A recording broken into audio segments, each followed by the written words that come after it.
Ассалаумалейкум жігіттер. Міне мынандай кілт келді, кілт, замок. Короче, мынандай положениеде жұмыс істейді.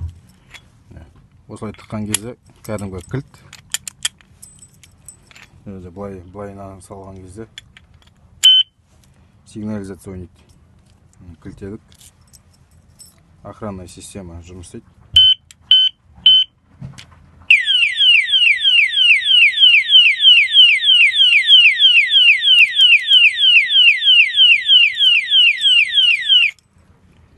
Осылайынан тықса жаңағыдай сигнализация ойнайды.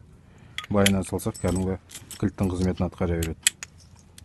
Жаңағыдай керісінше салатын болсақ, гараждарға, қораларға, ұрылардан сақтануға осындай кілттің түрі бар. Ашық жол базары, Орал қаласында. Ашық жол 27-ші контейнер Автомир.